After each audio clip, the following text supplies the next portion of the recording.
Petare sì, è una delle zone più pericolose di Venezuela. Qui guardate quanta spazzatura c'è. Pero bueno, Dios no tiene cada prueba y la prueba es una luz, ¿verdad? Guardate qua. Rischiavi di perdere la vita per un paio di scarpe. Sono stati giorni che c'erano 4, 5, 10 morti. Sì, llega a tener arma y eso. Arrivate 4-5 persone dalla polizia. A veces tenemos para el almuerzo, a veces no tenemos para la cena. Entonces el chamo, dame los zapatos, el chamo se los dio y el otro le dijo, pero te los vas a hacer para si usted mátalo, y lo mataron al chamo. È una reale prigione, l'hai vissuta o no? Sì, perché mi hanno pescato una volta con la... Señor, que se están llevando es policía.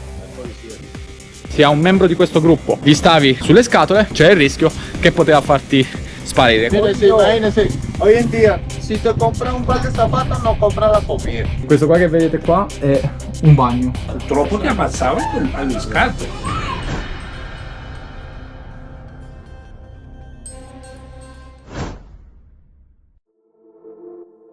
Se scrivete quartieri più pericolosi del mondo, probabilmente in cima alla lista troverete Petare. Situato nella capitale del Venezuela, alla periferia di Caracas, è uno dei quartieri più grandi e complessi dell'America Latina. Fondato nel 1621, per anni rimase un insediamento isolato, fino a quando nel XX secolo, con la migrazione e l'espansione di Caracas, si trasformò in una baraccopoli caotica. Negli anni 80 e 90, la crisi economica colpì duramente il Venezuela, portando a disoccupazione e degrado sociale. Con lo Stato ormai assente, le bande criminali presero il controllo del quartiere, imponendo le proprie leggi e trasformando la violenza in una quotidianità inevitabile. Ad oggi Petare è un labirinto di case ammassate, strade caotiche e vicoli strettissimi, sinonimo di criminalità e povertà estrema. Si può morire per un cellulare, per uno sguardo sbagliato, persino per un paio di scarpe. Qui la vita vale poco e la morte arriva in silenzio, senza preavviso. Addentrandomi in questo quartiere ho voluto comprenderne le dinamiche da vicino, fino a raggiungere un italiano che ci vive da 30 anni e che in Venezuela ha conosciuto anche il carcere. Mettetevi comodi, signori, perché oggi si entra in quello che per molti anni è stato il quartiere più pericoloso del mondo. Per anni ho sentito parlare di questo quartiere e finalmente ci sono arrivato, signori. Benvenuti a Petare. Per chi non mi conosce, sono in Venezuela, esattamente a Caracas, e mi trovo nella zona est di questa città. Petare, dovete sapere che è considerato il quartiere più pericoloso di tutto il mondo ed è il più grande di tutto Latino America. Pensate che qua dentro ci sono 700.000 abitanti ed è diviso in sottoquartieri e ce ne sono più o meno 2000. Infatti chiamarlo quartiere forse è molto riduttivo. Dovete sapere che è grandissimo, ha una superficie di 40 km quadrati e potrebbe essere considerato una città dentro la città. Come stavo dicendo all'inizio, ne ho sentito tanto parlare di questo quartiere, finalmente ci sono dentro ed oggi lo andremo a visitare. Bam! Allora raga, vi devo dire che Petare, come stavo dicendo prima, è gigantissimo ed è impossibile farlo in un giorno. Molto probabilmente ti servono settimane per poterlo completare tutto quanto. Noi oggi entreremo in determinate zone, in determinati quartieri, vediamo quello che riusciamo a fare. Comunque sono qua per dirvi che sono nella Jeep. Questo qua normalmente è un mezzo pubblico che si utilizza per muoversi in Petare. Il passaggio in Jeep vale 20 bolivares, che sono più o meno 50 centesimi di dollaro, una cosa del genere. Guardate le strade quando sono strette, ci entra solo la Jeep in cui stiamo camminando. Un altro tipo di trasporto non ci può entrare, a meno che non sia una moto, il resto non ci entra, strettissima.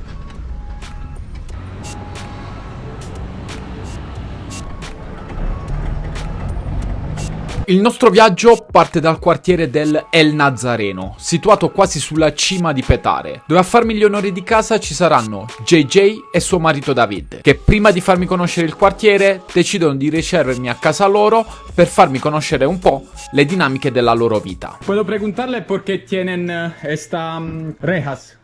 Bueno, por medidas de seguridad, cuando yo compré mi casa ya venía con esta reja. Ok. Pero normalmente hay casas como la del vecino arriba que no tiene, que es abierto, como un piso alto, está abierto. Pero esto es por seguridad, las casas. Para que no vengan a robar y Sí, cosas claro, así. porque estamos prácticamente cerca al piso. Aquí pueden hacerse una patecabra, no sé, Ya. una pate de gallina y se suben. Ya, listo. Pero aquí normalmente, si te fijas, esa casa tiene su balcón abierto, no tiene rejas. Pero sí tiene sus rejitos de seguridad. Acá, ¿cómo funciona? ¿Con luz, electricidad, agua y Sí, todo por eso? lo menos, gracias a Dios, esta zona tiene tuberías de agua matriz. Normalmente es cuando van a hacer algún mantenimiento de alguna refinería X, nos cortan el suministro y hacen su mantenimiento. También tenemos racionamiento de agua. A nosotros nos llega miércoles, jueves, viernes, sábado y domingo. Nos las quitan el lunes o el domingo en la tarde, dependiendo. Pero tienen reserva. Tenemos tanque, por lo menos en mi casa tiene un tanque subterráneo y tiene un tanque en el techo del vecino. Entonces, con esos días que no tenemos agua, nos ayudamos con el tanque. Ok. Con el tema de la luz, gracias a Dios, por lo menos como estamos situados en Caracas, no tenemos racionamiento. La única manera que se vaya la luz aquí es que haya un apagón, como hubo en una temporada pasada, como el 29 de agosto, o que algún daño en algún poste, algún transformador que nos corte el suministro de luz. Pero gracias a Dios, hasta los momentos, nosotros no hemos padecido lo que padecen otros estados, que tienen cortes de luz de 4 o 12 horas, hasta más horas que... Y acá te puedo preguntar cuánto es el gasto de los servicios de Por cine lo total. menos yo pago de luz como $10. No pago agua, por el momento no hemos llegado a eso, pago No internet. paga agua porque el gobierno te... Sí, no, todavía no hemos llegado a esa, aquí en la zona no hemos llegado al cobro de agua. Ok. Pago internet, wifi, que puede ser $35. ¿Y el gas no lo pagan? Al gas normalmente tratamos de comprarlo como por la junta comunal. Ellos se organizan y hacen llamada a la comunidad que van a recoger el gas y ellos recogen todas las bombonas de las zonas de lo que cubre su perímetro. Viene el carro del camión del gas, se las llevan a un llenadero y las vuelven a retornar. ¿Y eso tiene un valor? Sí. Normalmente ellos cobran en bolívares, ahorita están 100 bolívares cada bombona. ¿Cuánto te dura? Por lo menos como somos nosotros dos, a mí me puede durar un mes, facilito, ok. un mes y algo. Guardate raga, questi qua sono diciamo la riserva dove quando non arriva acqua c'hanno questi silos tra virgolette. Qui c'è il tubo probabilmente da dove passa l'acqua e sono così. Non vi ho detto che sono salito sul tetto di una casa, la signora è stata gentilissima che ci ha fatto salire sul tetto senza conoscerci, senza niente, ha detto sì, salite a vedere com'è il panorama da qua e guardate com'è. Questa è tutta Caracas. Dopo aver visto il panorama ed aver capito un po' i costi e la vita di casa di JJ e David, decido con quest'ultimo di scendere per iniziare ad esplorare Petare, ma appena metto il piede fuori arriva una volante della polizia alla ricerca di una persona.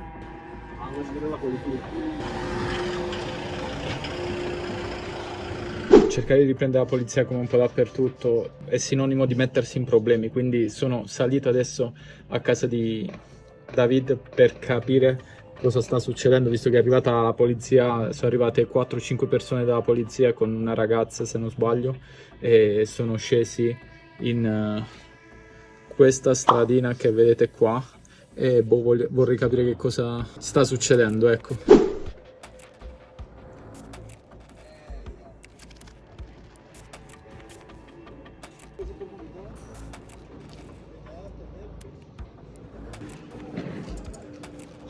¿Quién era? La policía. El señor que se están llevando es policía. El policía, sí.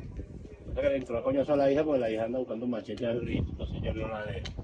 Me la coja, me saco su bola. Ah, ok. Ese niño salió esta mañana vuelto mierda de la culo.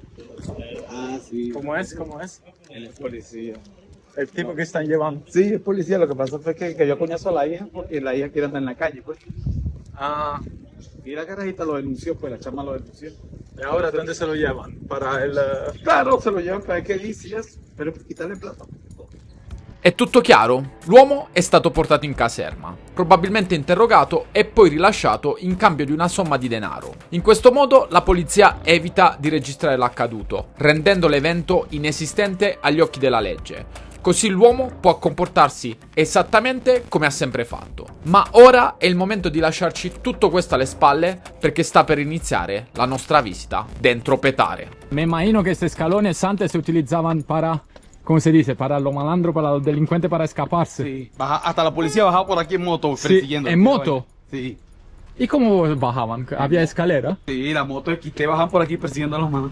Una cosa che non vi ho detto, praticamente la parola malandro sarebbe come delinquente in italiano. E qui a Petare ce n'erano tantissimi prima. Adesso è conosciuto come il quartiere più pericoloso del mondo, ma diciamo il pericolo non è più quello di prima.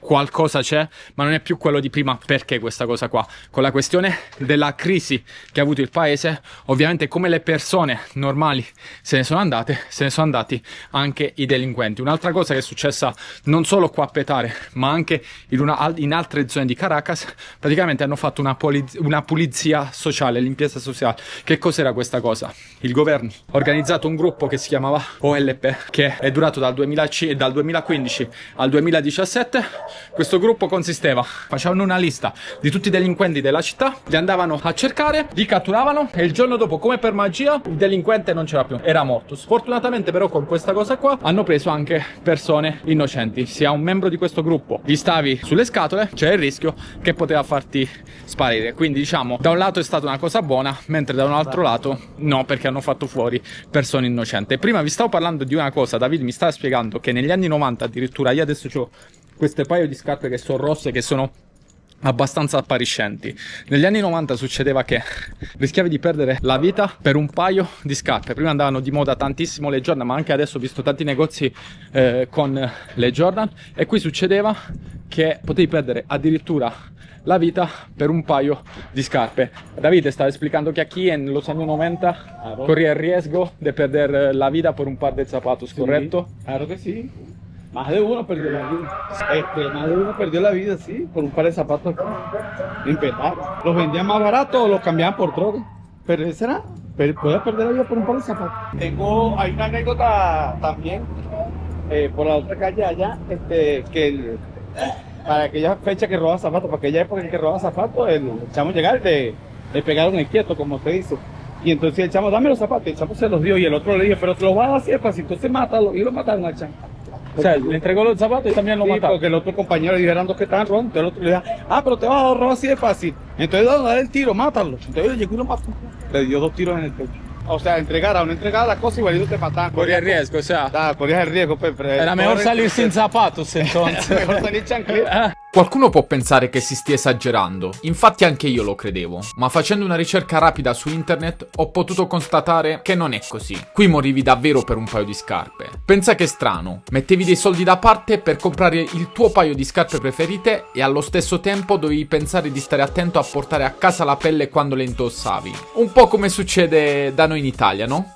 Guardate, qui c'è le linee del campo da basket, qui c'è il canestro, lo muovono verso il centro e iniziano a giocare. Come qualsiasi quartiere popolare latinoamericano che si rispetta, c'erano frontiere invisibili prima e la banda di qua sotto non poteva arrivare fin lassù e quelli di qua su non potevano arrivare fin qua sotto, perché se no correvi il rischio di essere sparato, che era quello che succedeva alla fine. Guardate quanto sono strette queste strade. Questo qua che vedete qua è un bagno. Qui vengono a fare i bisogni. Perché questo? Perché qui vendono birra. Quindi bevendo birra qua, restano qua in strada a bere, a chiacchierare, a fare quello che fanno e poi vengono qua dietro a fare la pipì. David, ¿cómo fue tu vida acá en Petare? ¿De qué te ocupaba? Bueno, yo llegué aquí cuando tenía 1 año y bueno, normal. La vida transcurrió normal, estudiando y jugando en la calle. Y después crecí, pero la vida transcurrió normal, pues. Oh, ok, ok. Y como todo, pues. Sí, llegué a tener armas y eso, pero, Sí. pero nunca robé a nadie ni maté a nadie. Pues. ¿Y te puedo preguntar por qué la tenía? Porque me gustan las armas. Pues. Pero aquí como tal no es legal. Era legal. Era legal antes. Era legal tener un arma. Tú ibas a una armería. Una Glock costaba 700.000 bolívares, 800.000 bolívares en el año 2000, pues. Y podías comprarte tu arma, entonces tenías que dar 100.000 bolívares aparte para sacarte el porte de arma. Y ibas y retirabas el arma al mes y andabas Entonces, si la policía te detenía, tenías tu porte de armas y tu arma y no te decían nada. Ah, tú tenías tu porte de arma entonces. Sí, pero todo eso Chávez cambió todas las armerías aquí. Quitó las armas para que nadie estuviera armado, pues desarmar el pueblo. Pero al final igual la gente iba armada. Sí, entonces es como dicen, tienes que prohibir las cosas para que la gente quiera tener. Sí, cuando hay lo prohibido, la gente quiere tener. Exacto, como la prohibición de licor en Estados Unidos. No podían meter licor, entonces la gente igualito buscaba la manera de ya tomar. Y eso, entonces la gente prohíbe el arma, pero igualito la consiguen. Ya. Ahora pasaron dos motos. Me imagino que antes tocaba estar un cuidado a la moto que pasaban. Sí, vale. Uno iba caminando por aquí, no, tenías que estar pendiente porque... Tenía che tenere más de 2 ojos. Sì. Adesso non so se sono riuscito a inquadrarla bene, però è passata una moto a tutta velocità, dovevano essere 2 o addirittura 3 ragazzi che c'erano sopra e stanno andando belli veloci. Normalmente la moto è il mezzo che si utilizza per poter derubare le persone e bisogna fare attenzione anche a questa cosa qua. Qui c'è una porta che collega all'altra strada. ¿Por qué está cerrada ahora, David? Bueno, está cerrada porque la pusieron hace tiempo, pues. Y allá arriba también pusieron para impedir el paso de personas pues ajenas y que no robaran, porque aquí roban bastante también. Sì. Sí, claro. Ragazzi, arriva fin lassù e poi cambia strada. Adesso la facciamo con David, cioè nel senso la prendiamo un po' più larga da come ho capito, però andiamo dall'altra strada che tra l'altro è dove lui vive e l'hanno trasformata in una proprietà privata perché come avete sentito prima rubavano tanto in quella strada perché l'avete visto che era abbastanza stretta, non c'era tanta luce e normalmente sono zone dove possono avvenire furti, ecco. Guardate lì c'è scritto si fanno classi da primero al quinto anno, informazioni bla bla bla. La gente per guadagnare qualcosa in più, per mettersi qualcosa in più nel portafoglio, perché stavo leggendo che i professori guadagnano mensilmente $10, quindi magari per far entrare qualcosa extra nel portafoglio fanno classi private. Vi ricordate il cancello del quale vi stavo parlando prima? È questo qua, siamo entrati da un'altra parte e questa è la stradina dove potevano derubare. Si sale da qua, si arriva fin qua su, qui magari c'è una casa, qui c'è un'altra casa. Anche se l'atmosfera nella zona sembrava tranquilla, la presenza di quel cancello era un chiaro segnale che un certo livello di rischio esiste sempre. Certo, non come un tempo, quando bastava indossare un paio di scarpe nuove per mettere a rischio la propria vita, ma comunque pericoli ce ne sono. Adesso però è il momento di cambiare rotta, mi dirigerò verso la zona dell'Invasión, considerata ancora più povera e degradata rispetto a ciò che avevo visto finora. Ad accompagnarmi in questa parte del viaggio ci sarà un nuovo personaggio, Eliezer, un mototaxista del quartiere. Adesso stiamo andando in un'altra zona che si chiama l'Invasión. Farvi conoscere un altro lato di Petare. Ho dovuto prendere la moto però che a piedi non ci si poteva arrivare e l'Invasione, come ho capito, è la zona più alta del quartiere.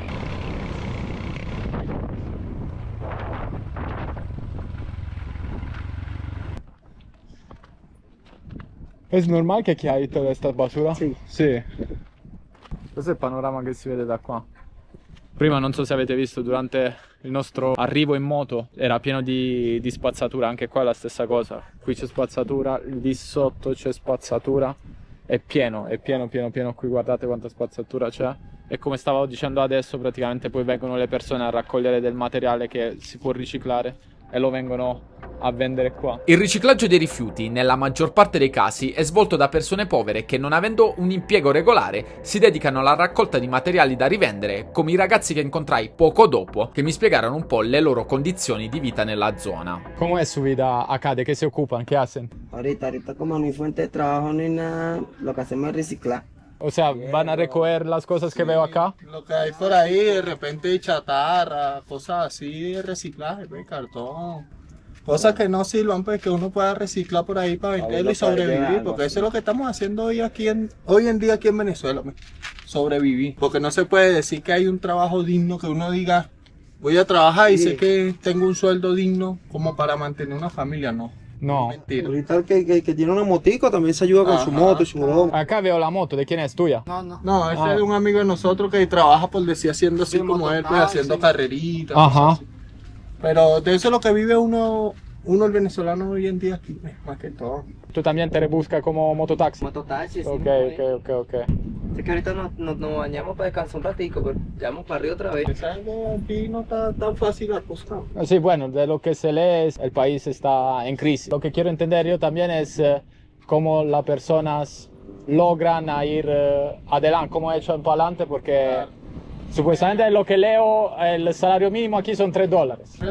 Entonces, Imagínense, imagínense, hoy en día, si te compras un par de zapatos, no compras la comida. Si te pero compras ¿cómo hace a comprar un par de zapatos si, no sé, cuándo valdrán un par de como zapatos? 40, 50 dólares. Por eso, ¿cómo hace una persona que gana $3 a comprar? El zapato, déjate de comprar los zapatos para comprar la comida, porque si no, no come. Imagínate, no sé. Así. Es fuerte pues la situación. Y eso es lo que quiero hacer entender a las personas, decimos que van a ver este video. ¿Cómo hace una persona que gana $3 mensuales a vivir? No, tiene que tener otras cositas por ahí que hacer, porque Sí, claro, o sea, comer con fuente de $3 trabajo. mensuales no es fácil. Y Que no hay que es tener fácil. esos dos trabajitos, porque con un solo trabajo lo que va a estar comiendo para puro comer. Así es la vida aquí en Venezuela, pues, el que puede sobrevivir. Hay otros que quieren salir del país porque la situación, pues hay, por decir, hay muchas personas que tienen 4 hijos o 5 hijos. ¿y ustedes tienen hijos? Él tiene 6. ¿Cuántos hijos tiene? 6 casi. ¿Y cómo lo mantiene? Así mismo como ustedes, reciclando, tomándome la mano, mire, son callos, sacando Trabajando. cabilla, a veces en el guaire, buscando cómo sobrevivir. ¿Y ustedes tienen familiares acá en Petare o su familia está, decimos, afuera de la zona? Yo tengo a mi mamá por decir, por lo menos está en Perú, pues. Este hombre lo tiene como juego, este va hasta Perú todos los días y viene. Ya yo como cómo hace? 5 veces bulleando. Caminando, voy para allá. ¿Y cuánto tiempo te demora? No, yo tengo ya como un año, más o menos. ¿Te demora llegando a Perú? No, Ah, ya. de llegando a Perú como 20 días, sí. Caminando. Llega a Perú y ¿qué hace? Allá me pongo a trabajar, así, cosas así. Lo que pasa es que ahorita me vine porque mi hermana como se quiere ir, broma, por eso, pues, por la situación. Mi hermana es la esposa de él. Ah, ok. Entonces, yo no tengo plata, pues, para llevármela así, porque imagínate, somos 6, son 6 nada más los hijos de mi hermana, pues, más él, más yo. ¿De dónde saco toda esa plata? Nosotros estamos aquí ahorita hablando de eso. Justamente cuando ¿Serio? llegué, no estamos La isla hablando de está eso. rúa, patrón, la isla está rúa, que usted no lo crea. Que hay momentos que uno no tiene para nada, ni para comer, ni para nada. A veces uno anda por ahí buscando qué solucionar. ¿Le pasó a veces de no comer durante el día? No, claro que sí. Sí. A muchos nos ha pasado. A veces, por lo menos yo a veces ando por ahí buscando qué hacer y a veces paso hasta todo el día sin comer. Para tratar de llevar algo para la casa, cualquier cosa. Sí, A veces se come una sola vez en el día. Ah. Se trata de comer una sola vez para comer bien. A veces tenemos para el almuerzo, a veces no tenemos para la cena, a veces. No es fácil la situación. Pero ahí uno la va llevando, sobrellevando, poco a poco. Ese no es mucho, pero para que se tomen un refresco. Gracias, mi papá. Sí, Dios lo bendiga. hermano. Que le vaya bien. Gracias, Muchas hermano. gracias. Dios lo Que bendiga. le vaya bien. Amén. Suerte por todo. Igual. Gracias. Dios bendiga. Avete sentito un po' la situazione dei ragazzi, è difficile la situazione qua. Adesso sto entrando un attimo nell'invasione. Le case sono fatte con lamiere, qui sono pali di legno, non c'è cemento, non c'è nulla. E queste sono le situazioni di vita qua nella zona. Qui è come vivono. E avete sentito i ragazzi adesso, qui stanno costruendo una casa, questa qua perlomeno è fatta in mattoni, ma la maggior parte sono fatte con materiale riciclato, ecco.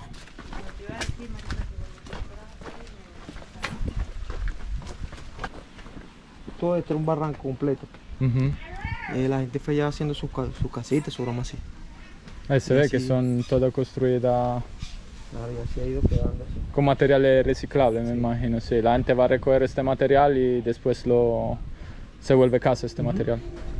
L'immagine dell'invasione è inequivocabile, pura povertà. Qui molte persone non sanno nemmeno se riusciranno a mangiare durante la giornata. E vi dico una cosa, i ragazzi che abbiamo incontrato poco fa mi hanno confessato che il giorno successivo sarebbero partiti a piedi per il Perù. Ho provato a cercare su Google Maps il tempo di percorrenza, ma nemmeno lui è riuscito a calcolarlo. Ad ogni modo è il momento di spostarci in un'altra zona dell'invasione. Prima però ci fermiamo brevemente a parlare con un uomo seduto in mezzo alla spazzatura. Creo que estamos aquí un vacío porque queremos.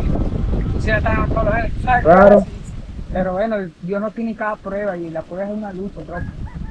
Pero para adelante es para allá, ¿no? ¿Qué haces? ¿Tú recoges y reciclas? Sí, reciclamos y lo que Dios nos ponga en la basura, ¿no? ¿Y vive acá en Petare? Sí, sí, ahí vivían las tres también. ¿Por la invasión? 6 niños ahí, yo con mi esposa. Otro más que tiene 6 niños. Oh, tú también tienes 6 niños, porque conocí a otro chico que tiene... Yo primero que nada, pues, ¿me entiendes? ¿Y te rebusca así? ¿Ah? ¿Te rebusca así? Humildemente, mi patrón. Gracias a Dios, tú sabes, no hacemos lo malo. Claro, claro. Humildemente con la basurita y lo que Dios nos va poniendo y trabajito, cargamos chatarra, cargamos escombros.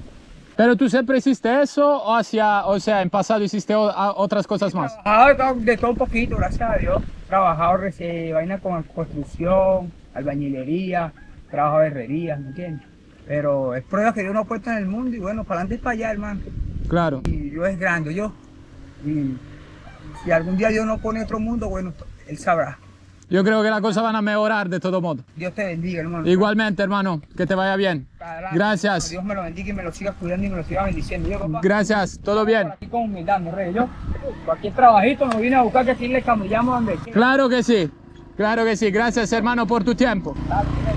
I venezuelani dicono tengo fe, a dimostrazione del fatto che nonostante tutto non perdono la speranza. Credono ancora che un giorno il loro paese possa risollevarsi ed uscire da questa profonda crisi. Ciò che mi sorprende è il loro atteggiamento. Affrontano ogni difficoltà con incredibile positività, anche quando di positivo c'è ben poco. Un esempio, l'edificio in cui Eliezer mi ha portato poco dopo, le cui condizioni erano tutt'altro che accettabili. Questi sono gli edifici che ha dato il governo alla gente del posto. ¿Y ustedes aquí no pagan, me imagino, luz? Nada. Al principio sí, ya no. Ya no pagan nada. Porque este gasto son del gobierno, ¿cómo es? ¿O están conectados a postes? ¿Cómo funciona? Estamos conectados a postes, Que entre comillas no son legales. entre comillas. Ok. ¿Cómo estás? ¿Qué tienen? ¿Un negocio allá? Negocio, sì. Ok. Che hacen? No, Ya. Questo è un negozietto.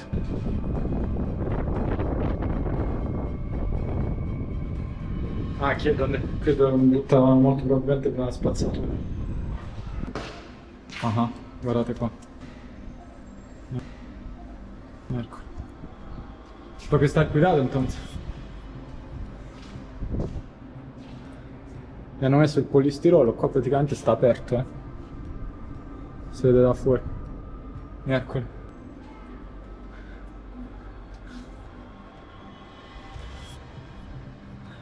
Y puedo preguntarte, ¿esta zona es sísmica? O sea, ¿vienen temblores? No, Nunca. sí, se han venido, pero pura réplica. O sea, no son fuertes. No. Ya. Sí. Las lluvias sí han hecho desastre. Sí, Por lo menos con el cerro que tenemos allá. ¿Se puede ir a ver? Lo puedes grabar allá abajo. Vale. Lo grabas allá abajo completo. Questo qua, questo serro, come lo chiamano loro, questa montagna rocciosa che vedete qua, quando piove cadono pietre e le pietre c'è il rischio che possano colpire, diciamo, supongo que las piedras cuando caen pueden golpear el edificio. No, a veces no llegan hasta aquí, quedan siempre de aquel lado, porque ya como son una planada que está Ajá. ahí, no llegan a pasar para acá, pero cuando cae sí se siente el temblor, la broma, Ok. la magnitud de la piedra. Entonces los pedazos son grandes los Sí. che caen. Y claro. Non so se si vede dalla telecamera, ma sono abbastanza grandi, cioè nel senso la montagna è grande. Immagino che i pezzi che cadono poi sono grandi e da come mi stavano dicendo praticamente si sente il rumore che la terra addirittura trema quando cadono questi pezzi. No.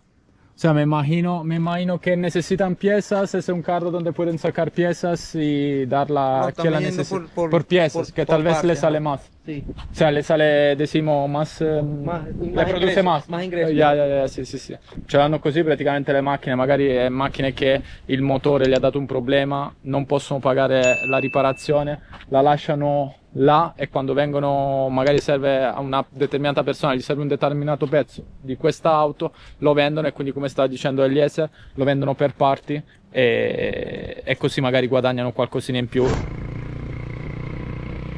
Praticamente raga, abbiamo avuto un piccolo problema.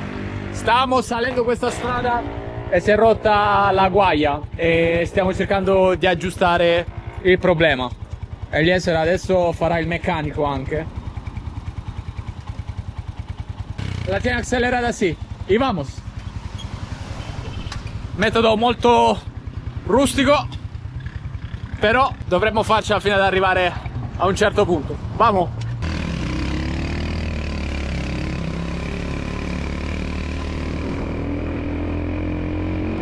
Siamo arrivati, abbiamo risolto. ¿Cómo es en Venezuela? Nunca. Nos quedamos botados.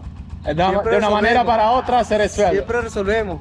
Ed è proprio così, sembrano frasi fatte, ma questa è la realtà del paese. Qui riescono a trovare una soluzione a tutto. Eliezer è stato una guida eccezionale, ma era arrivato il momento di salutarlo. Lui doveva tornare al lavoro, mentre io, molto più tardi, ma davvero tardi, avrei incontrato Roberto, un nostro connazionale che vive a Caracas e a Petare da 30 anni. Con lui ho avuto una conversazione di 40 minuti che purtroppo non potrò pubblicare interamente in questo video. Tuttavia, per chi fosse curioso di sapere com'è arrivato in Venezuela, potrei caricare l'intervista completa in un altro contenuto. Qui invece ci concentreremo solo sulle parti in cui mi ha raccontato com'è stato vivere nel quartiere più pericoloso del mondo. Da quanto tempo vivi qua?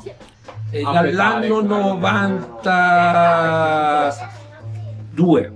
Petare sì, è una delle zone più pericolose di Venezuela. Fino all'anno 96, 97, 98, sì, era abbastanza pericoloso. Abbastanza.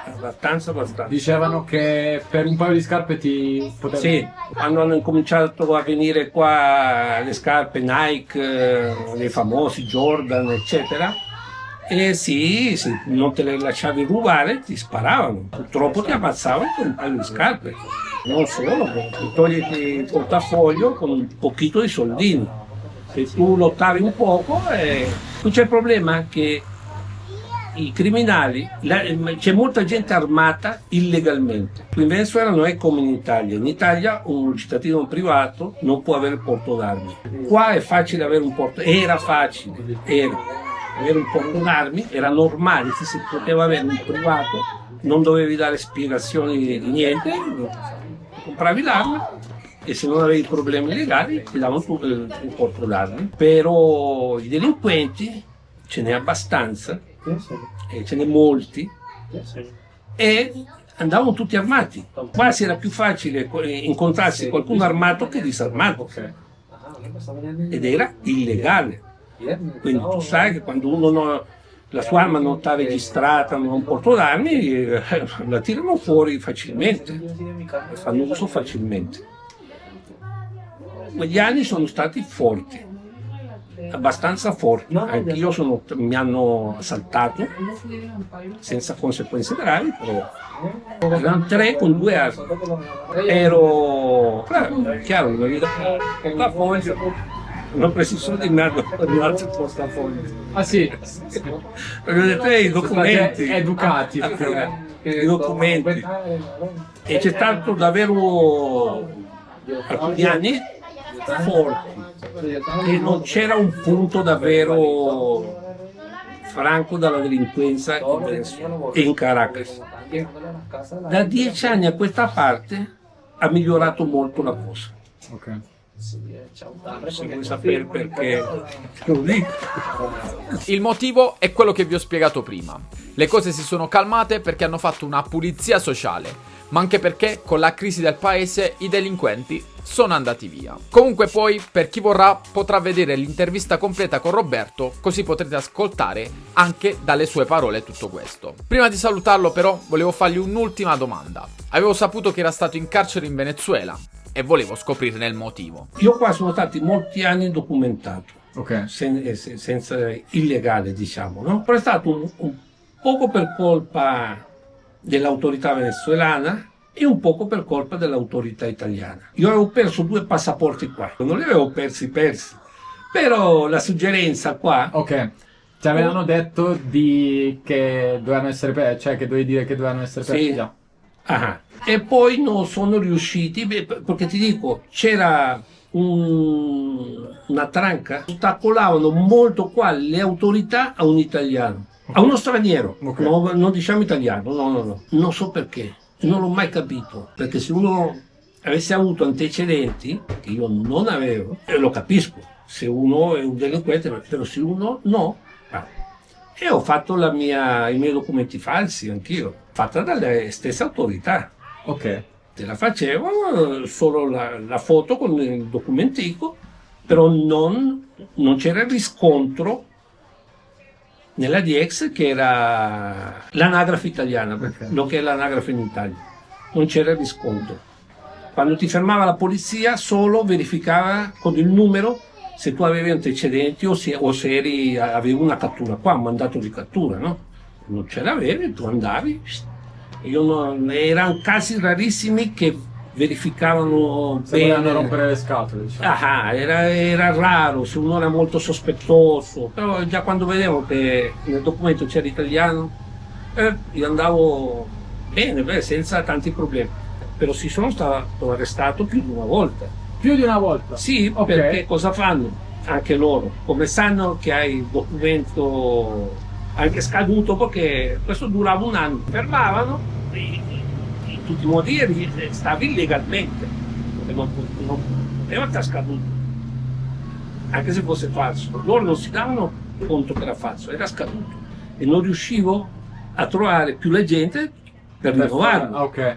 Un'altra volta. Ma la rinnovazione era, diciamo, sempre falsa? Sì, era solo, ti davano la plastica, poi la catena, però non era reale dentro, nel sistema, diciamo, nel sistema, notavo il sistema, ovviamente.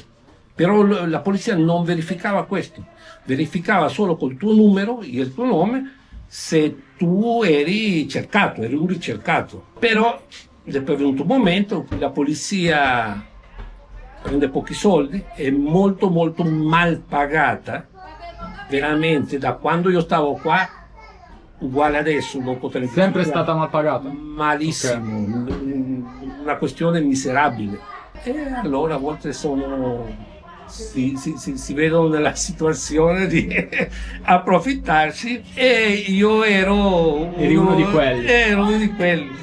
Ma sei scaduto, qua, là, e tu dovevi dare qualcosa, no? Devi dare il regalo. Il regalino. E passava delle volte che non ce l'avevo soldi in tasca, anche potevo averli ma non ce li avevo soldi con me, poi. E allora mi toccavano 3-4 giorni in comando, stavo lì, e poi potevo chiamare mia moglie e dire, porta tanto. Pagavi il riscatto, diciamo? Sì. Ok. Quindi diciamo pagabile, non era una cosa dell'altro mondo, no? Non so come dire al giorno d'oggi, diciamo come che in Italia ti chiedessero 200 euro. Ok. Quindi sei stato più di una volta, però diciamo per questi erano i motivi molto, tra virgolette, futili, per dirlo così. Però, quindi diciamo non hai vissuto la prigione come tale, cioè una reale prigione l'hai vissuta o no? Sì, perché mi hanno pescato una volta col documento falso, si sono resi conto, e sono stato 6 mesi. 6 mesi, prigione. E com'è la prigione qua? È brutta, è violenta, sono stati giorni che c'erano 4, 5, 10 morti dentro la prigione. Ma e dove sei stato tu? Dove sono stato io un solo giorno, 4. Ma conti in sospeso tra di loro Sì. o per stupidaggini, diciamo? E poteva essere anche una stupidaggine, come ti dico, diciamo che veniva a visitarti la moglie, un'amica, una fidanzata o la sorella, e un altro la guardava troppo, o a volte faceva un complimento non accettato, e poteva essere grave, per droga, c'era un grandissimo traffico di droga, si poteva incontrare facilmente, non c'era molti problemi là dentro. E a te personalmente è mai successo qualcosa che ti hai detto cavolo adesso sono in pericolo? No, a quel livello no. Io dirò che anche dei criminali sono stato trattato bene. Io me lo guadagnavo col mio comportamento, io sapevo come comportarmi. Bisogna sapersi gestire lì. È una cosa differente dalla strada, da quando uno è fuori. Quando lì dentro è un altro mondo. Bisogna sapersi un poco gestire.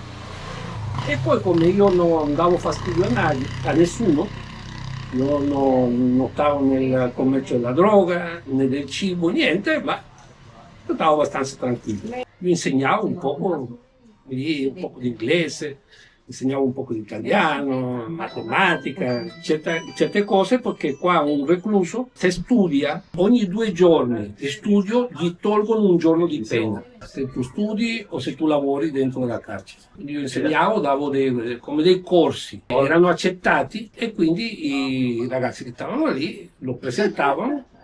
Mira, io ho studiato inglese tanto tempo, ho studiato italiano, ho studiato matematica e gli scontavano la pena. Quante persone italiane possono dire di essere state in un carcere venezuelano ed esserne uscite vive? Sicuramente poche. Roberto probabilmente è uno di questi. Ha avuto le sue colpe, ma conoscendo il sistema latinoamericano posso capire molte cose. E voi cosa ne pensate di lui? Per quanto mi riguarda è stata una persona straordinaria. Mi ha accolto in casa sua e si è aperto completamente, condividendo la sua storia senza filtri. Nei prossimi giorni pubblicherò l'intervista completa su YouTube. Così potrete ascoltarla direttamente dalle sue parole. E per quanto riguarda Petare, è ancora il quartiere più pericoloso del mondo? Non saprei dirlo con certezza. Di sicuro lo è stato in passato. Pensare che si poteva perdere la vita solo per aver indossato un paio di scarpe nuove è qualcosa di assurdo. Paradossalmente, la crisi del paese ha avuto un effetto positivo sulla criminalità. Il tasso di delinquenza è calato, anche se alcune zone restano più pericolose di altre. Tuttavia oggi si muore meno. Lo avete visto voi stessi. Ho potuto girare con la telecamera in relativa tranquillità, cosa che un tempo sarebbe stata impossibile. Prima di concludere voglio ringraziare tutte le persone che hanno scelto di aprirsi in questo video, permettendomi di mostrare la loro realtà. Anche per oggi siamo giunti al termine.